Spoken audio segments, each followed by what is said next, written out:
Thousands of hand-sewn crystals that cascade across the fabric like a constellation.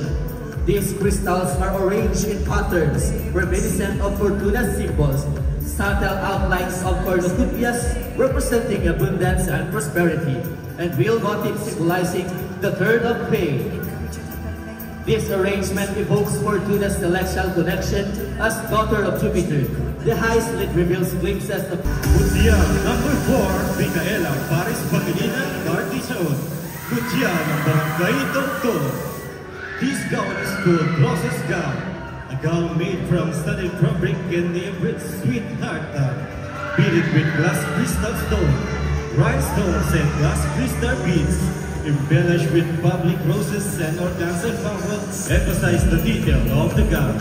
Roses symbolize fierce love and romance. Designer Lian Domingo Eslava. Once again, Mutya number 4, Micaela Paris.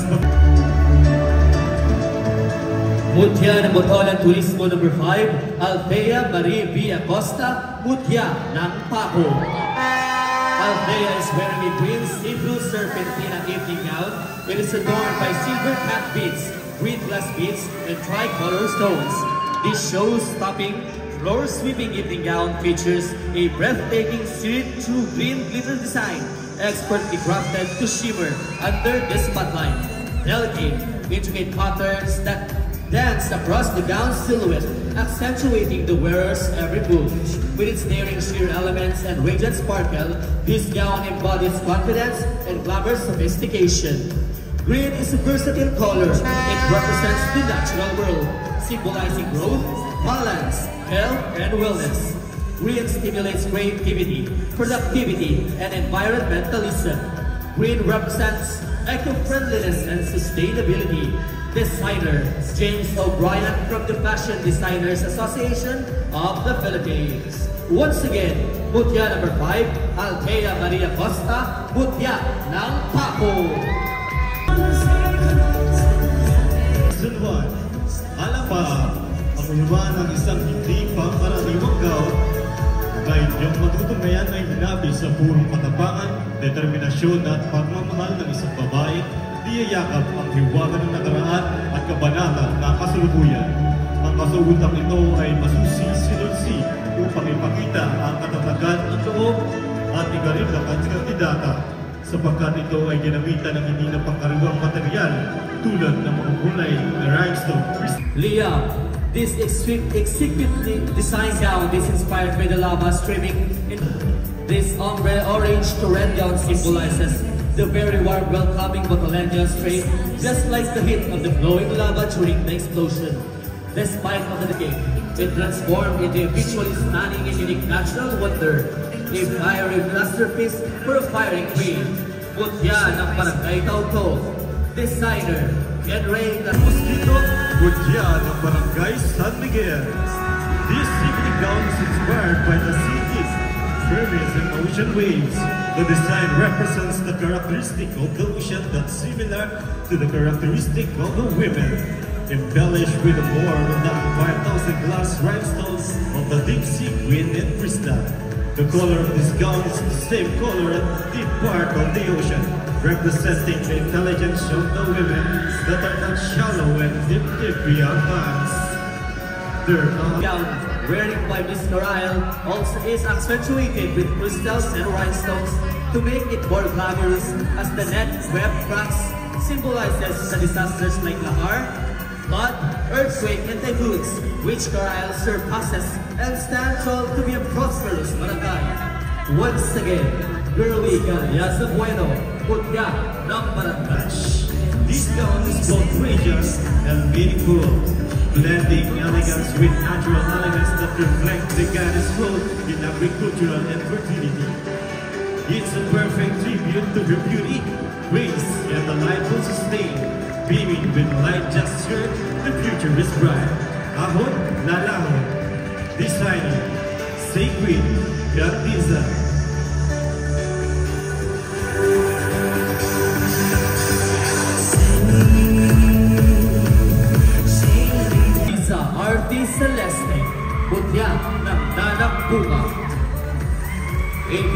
signifies the beauty and grace of a Filipino women, a gown that transforms the inner beauty of modern Motolenya.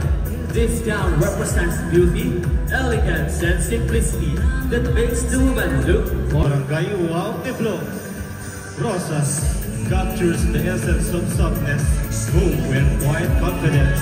Delicate adornment floral, appliques, shimming beadworks and intricate lace details, and a gown exude eternal charm and reflect nurturing silhouette, move with elegance. In this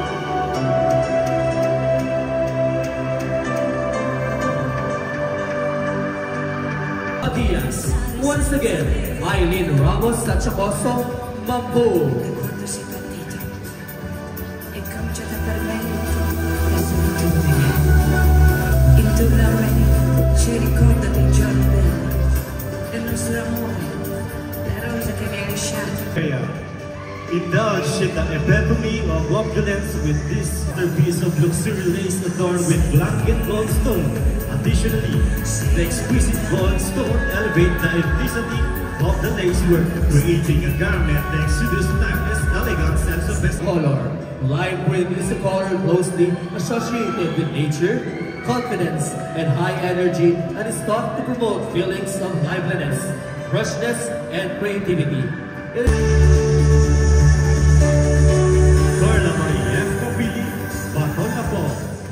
This black evening gown is a vision of a quiet power in radiant grace, a nod to the timeless strength of Botolan and its people, crafted in deep black fabric that glows like the night sun. Intricately hand-embroidered with gilded threads and real Swarovski crystal beads that evokes the rich heritage of the farmers of Botoleños. The gown cascades gracefully with layers of glowing silk and cotton, representing the simplicity and the hard-working spirit of the agricultural community, inspired by the patterns of crops. At bilang na longga, ang bawat kumpas ng kanyang katawan ay sumasalamin sa kanyang bituin. Dahil sa gown na ito, siya ay tila isang reyna ng gabi. Ang masakisdap na detalye at elegante nitong tabas ay nagbibigay diin sa kanyang kagandahan, karisma at dignidad. Tunay nga sa kanyang paglakad, hindi...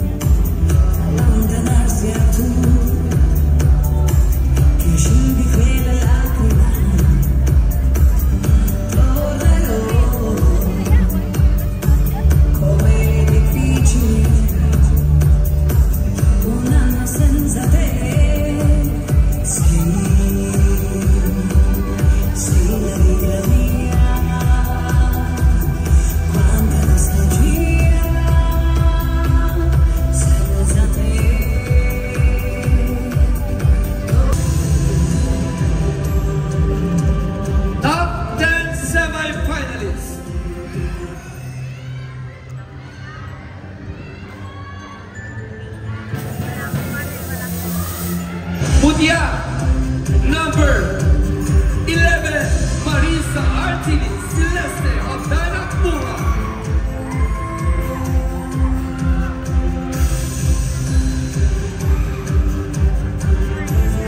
Mutia, number 7, Vision Faith P. Mugarin of Toktok.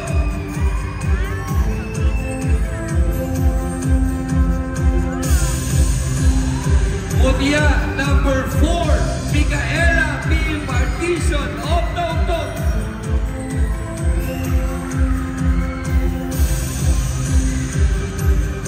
Mutia, number 15, Willie Indy Viva of Danakpura.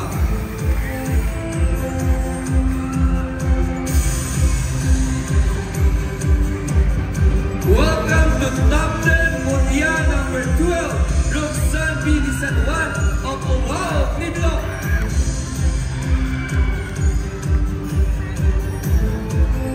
Let's give it up for Mutia, number 9, Girly Chibueno of Carael.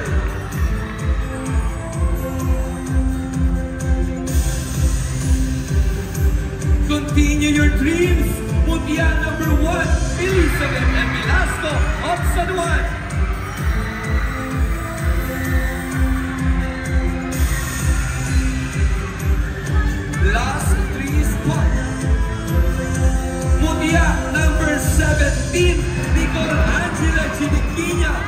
Santiago. 2 more to continue for your dreams. Mutya number 5, Althea Marie Acosta of Paco.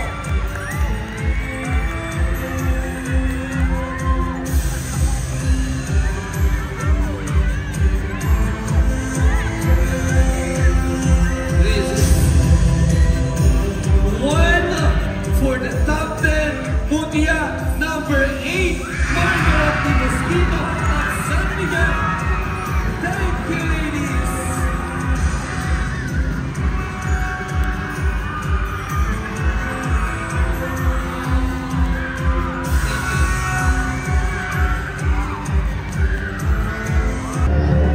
Top 5, Mutya number 11, Marisa Arti El Celeste of Danang Tuma.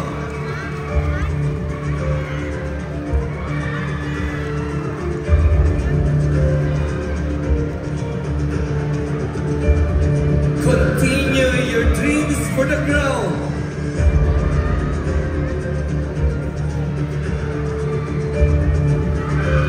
Mutya number 1, Elizabeth M. Velasco of San Juan.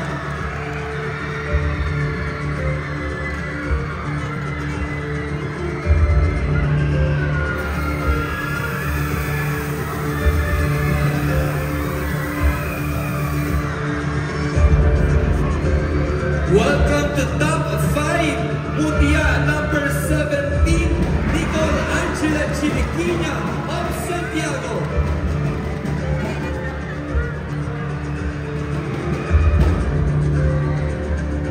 Two more spots. Congratulations and welcome to top 5, number 5, Althea Marie Acosta of Paco.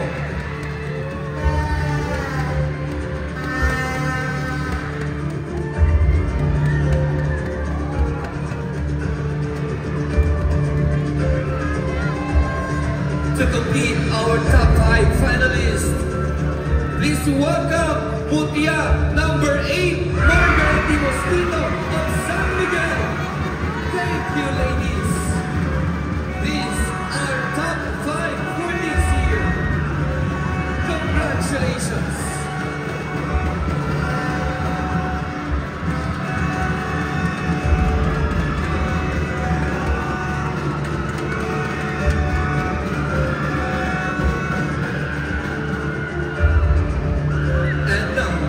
We'll now proceed to the question and answer portion.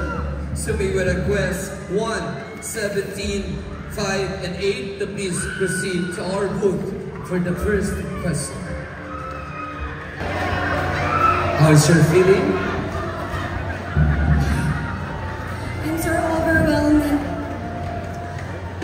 I'm so thankful also. Thank you for the word of judges. I'm not expecting to be in top 5, but all I can say is, I thank by the grace of Lord. Thank you. So, give me a sign if I will throw the question. So, one question, there's no time limit. No time limit, it's your self to do this. No pressure at all, syempre. Okay. And this is the question. We will request a sign kung okay na po sila. Sila po ay ikukulong po natin sa Balintbamana, sa underground. Meron po mas malakas na music doon at hindi po maririnig at nag-double check na po ng ating mga committees for this year.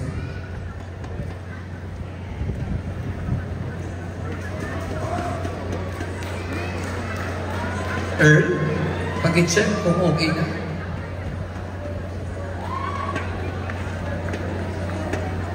Uulitin ko ng 2 beses ang tanong. Ito ang tanong. Sa panahon na madalas pinahahalagahan ang tagumpay, paano mo ipapakita na ang kabutihan ng puso ay mas mahalaga kaysa sa anumang gantimpala? Sa panahon na madalas pinahalaga ng tagumpay, paano mo ipapakita na ang kabutihan ng puso ay mas mahalaga kaysa sa anumang gantimpala? Thank you for that wonderful question. First of all, success for me is not only about having a crown or having such achievement. But for me, success is how do you do the process? How do you stand up when you fall? How do you come back when you fail? And for me, I can show the world how to be with a heart and success. Because I do believe as a Muthya ng Botolan 2025, I am more a woman with a heart. I have a golden heart that I know that I can spread and aspire other young women. And as a public administration student, success with a heart is always a win of all time. Thank you so much. Thank you so much. Mutya number 11, Marisa Arte Celeste of Danak Bunga. Thank you. Number 1, Elizabeth M. Velasco of San Juan.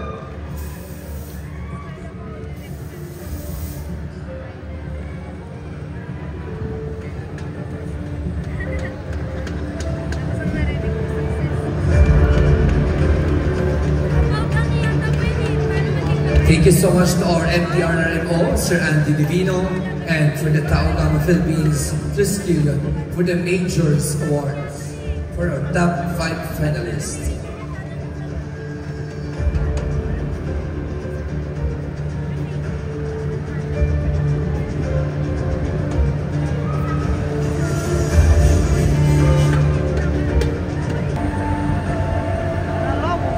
Kumusta? Hindi po. Kumusta ang feeling nakapasok sa top 5? Sobrang nervous po. Okay, huwag kang mag-alala, hindi ka na nervous dahil ito na ang ating tanong. I will repeat the question twice. Sa panahon na madalas pinahahalagahan ang tagumpay, paano mo ipapakita na ang kabutihan ng puso ay mas mahalaga kaysa sa anumang gantimpala? Sa panahon na madalas pinahahalagahan ang tagumpay, paano mo ipapakita na ang kabutihan ng puso ay mas mahalaga kaysa sa anumang gantimpala? Thank you for that question, sir. Good evening, everyone. I believe that the kindness of the heart is more important for us to know that we have succeeded. Because I believe that kung mabuti ang puso mo, kaya mong maging mabuti sa ibang tao at kaya mong makaisip ng mga paraan para makatulong hindi lang para sa sarili mo, kundi pati rin sa ibang tao. And that is the world that I see. That is the world that I vision. I want our society to have understanding, peace, unity, and unending possibilities. And that would be all. Thank you. Thank you so much for that wonderful answer. Mutya number 1, Elizabeth M. Velasco of San Juan. Sa laging nagbabantay ng ating kalusugan, ang ating mga Chiriquinia of Santiago.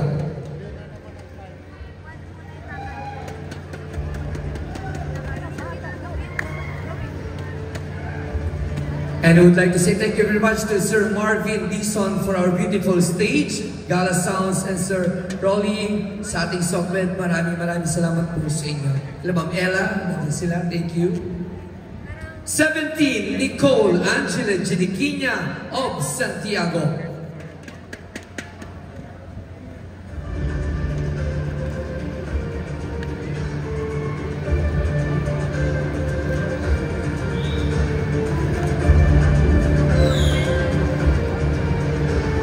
Kumusta? I'm actually excited that I'm would like to take this opportunity to thank those who have supported me throughout the pageant. And my win is not only for me, but for my whole family and my barangay. Thank you. Thank you so much. And this is your question. I will repeat the question twice. Sa panahon na madalas pinahahalagahan ang tagumpay, paano mo ipapakita na ang kabutihan ng puso ay mas mahalaga sa kaysa anumang gantimpala? Sa panahon na madalas pinahahalagahan ng tagumpay, paano mo ipapakita na ang kabutihan ng puso ay mas mahalaga kaysa anumang gantimpala? Spreading kindness is free. And I believe that we should continue to spread positivity in this world. And as sa mutya ng Botolan Turismo 2025, I should embody my core values. And that is being a leader, a speaker, and a listener. A leader who does not only empower herself, but also her community. And the speaker who speaks for tourism sustainability and cultural heritage preservation. And most importantly, a listener who listens to the agony of the people and the heartbeat of the past and uses that past for the glory of the future. I believe that at Mutya ng Botolan 2025 should embody a kindness and respect toward other people. Thank you. Thank you so much, Nicole Angela Diquina of Santiago. And now let's welcome Mutya number 5, Althea Marie V. Acosta of Paco. Kumusta? Okay lang po. Anong feeling na pumasok sa top 5? Masaya po kasi it's my first biggest pageant din po na sinalihan. Okay, thank you. And congratulations. I will repeat the question twice. Ito ang tanong. Sa panahon na madalas pinahahalagahan ng tagumpay, paano mo ipapakita na ang kabutihan ng puso ay mas mahalaga kaysa sa anumang gantimpala? Sa panahon na madalas pinahahalagahan ng tagumpay, paano mo ipapakita na ang kabutihan ng puso ay mas mahalaga kaysa anumang gantimpala? Para po sa akin, mas mahalaga ang dakilan ng puso kaysa sa tagumpay dahil ang puso ang siyang nagbibigay ng pagmamahal. Ang pagmamahal na makukuha natin ng libre at ang pagmamahal na makukuha natin ng libre na makukuha natin ng libre na kung saan ang pagmamahal ay siyang nakuha natin ng libre na kung saan ito ang dahilan para makamit natin ang mga tagumpay. Tulad na lamang ang pagmamahal ng ating mga pamilya, kaibigan at ating mga kabarangay na mula simula hanggang dulo ay nanaig pa rin ang pagmamahal at pagsusuporta. At dahil doon, doon nagsimula ang tagumpay. Thank you so much. Number 5, Althea Marie Acosta of Paco. And now, to complete our top 5, number 8, Margaret. Kumusta?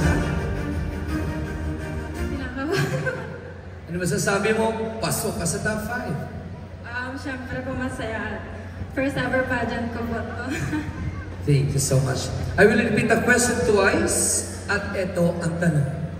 Sa panahon na madalas pinahahalagahan ng tagumpay, paano mo ipapakita na ang kabutihan ng puso ay mas mahalaga kaysa sa anumang gantimpala? Sa panahon na madalas pinahahalagahan ng tagumpay, paano mo ipapakita na ang kabutihan ng puso ay mas mahalaga kaysa sa gantimpala?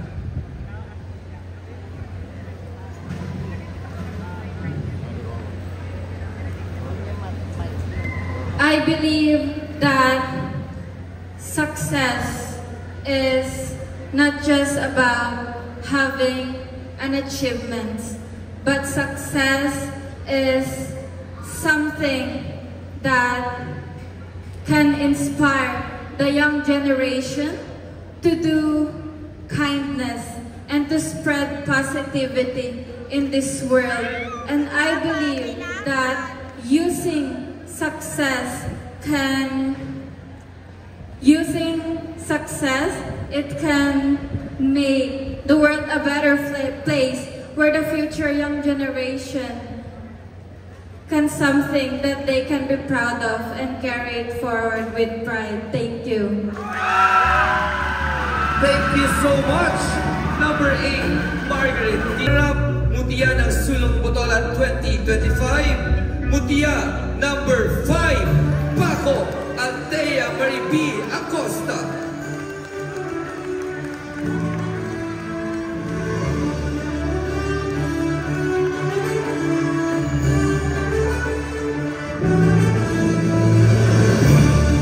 Thank you so much, Converge Philippines. 5 for next. Sa Furniture, thank you so much, Ma'am Maria. Yan ang Sangguniang Barangay 2025. Presenter, SB J. Dila, SB Nick Manso, SB Dr. Fernando Grubal, and our third runner-up, Edsel Espanyol.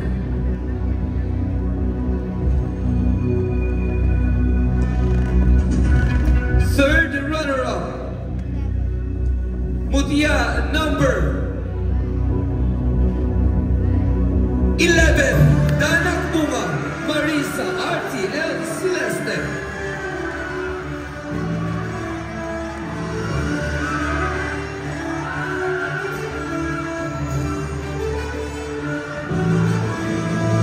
Second runner-up, presenter, my chairman, Mabina Doras, and Minja, and of course, Rich Angelique.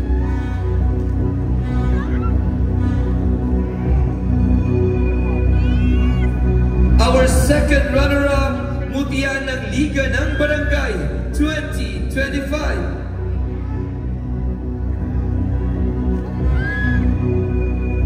Mutya number 1, San Juan Elizabeth M. Velasco.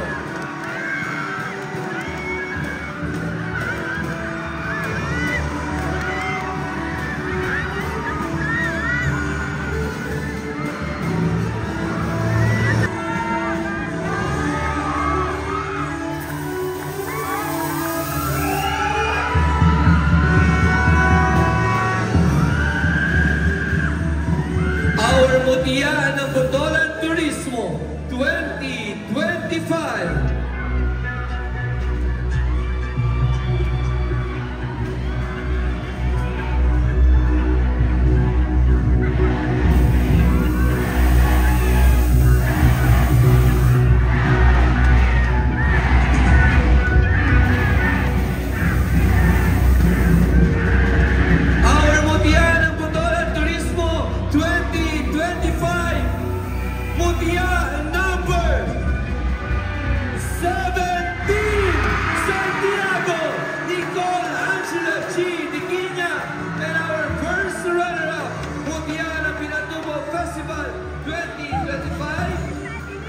Number 8, Mutya ng San Miguel, Margaret T. Mosquito.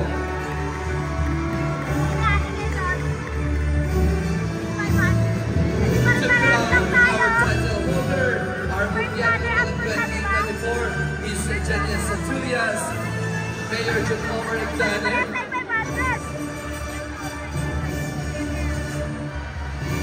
Let's give them a round of applause to our new queen, Mutya ng Santiago 17, Nicole Angela Chiniquiña. Mutya ng Botolan Turismo 2025.